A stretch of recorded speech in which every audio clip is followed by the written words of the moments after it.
शक्तिपात के माध्यम से कुंडलिनी जागरण के संबंध में कुछ जरूरी जानकारी। व्यक्ति जो भी कार्य करता है, क्या वह सब प्रारब्ध के अधीन हुई होता है?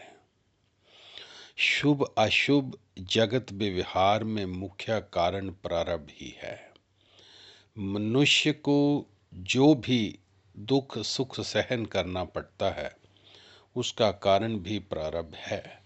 प्रारब्ध से सारा जगत बंधा हुआ है। हम प्रारब्ध अनुसार कर्म करने में विवश हैं। कोई किसी को सुख दुख नहीं देता, कोई सम्मान अपमान नहीं करता, प्रारब्ध ही सब करवाता है। इससे किसी का कोई दोष नहीं, दोष अपने ही प्रारब्ध का है।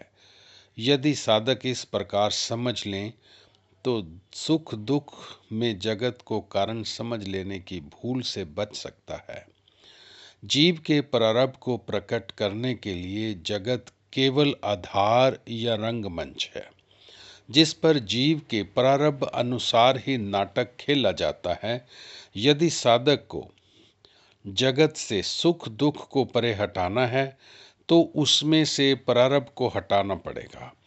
जब तक प्रारब्ध है तब तक जगत रूपी रंगमंच पर नाटक को अभिनीत होने से कोई नहीं रोक सकता।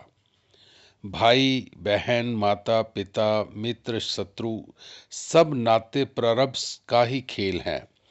प्रारब्ध से ही जगत परस्पर एक दूसरे से बंधा है। राग द्वेष अथवा मोह के सभी नाते इसी के अधीन हैं। इसी के अनुसार ही नए नए संबंध बनते बिगड़ते रहते हैं। जब तक प्रारब्ध रहेगा, नातों संबंधों का चक्र भी घूमता ही रहेगा। साधक का सारा जीवन भी प्रारब्ध के अधीन है।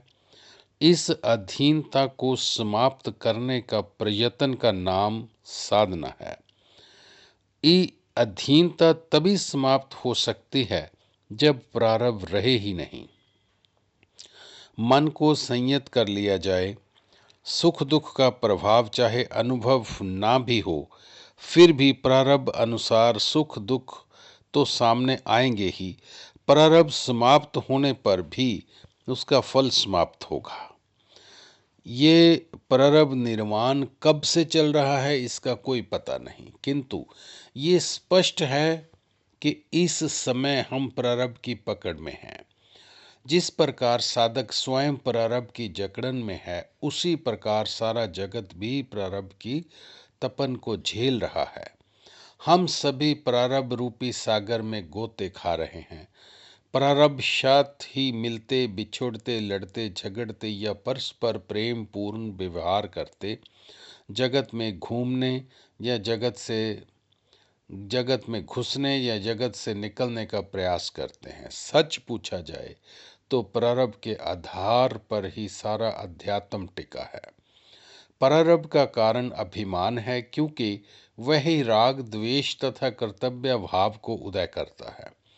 अभिमान ही संस्कार संचय करता है, जिससे प्रारब्ध निर्माण होता है। अभिमान ही प्रारब्ध चक्र को घुमाता है। अभिमान ही प्रारब्ध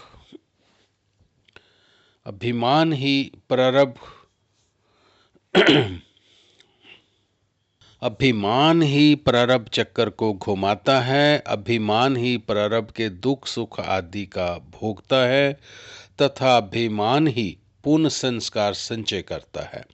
अभिमान ही मन के विचारों वासनाओं को उदय करता है तथा कर्मों में प्रवृत्त करता है।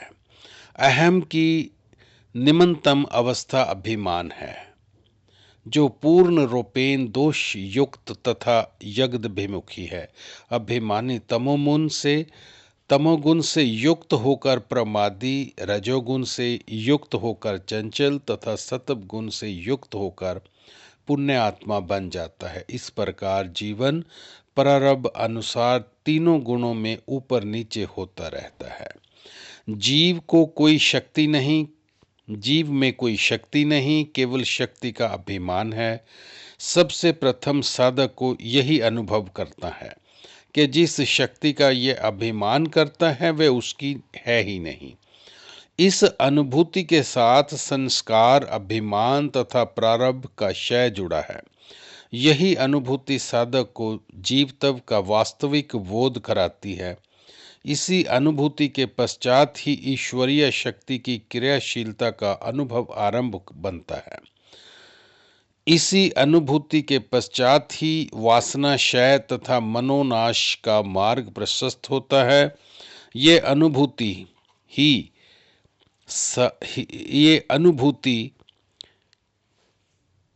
ये अनुभूति साधक को जीवत्व का वास्तविक बोध कराती है। इसी अनुभूति के पश्चात ही ईश्वरीय शक्ति की क्रियाशीलता का अनुभव आरंभ करता है। इसी अनुभूति के पश्चात ही वासना क्षय तथा मनोनाश का मार्ग प्रशस्त होता है।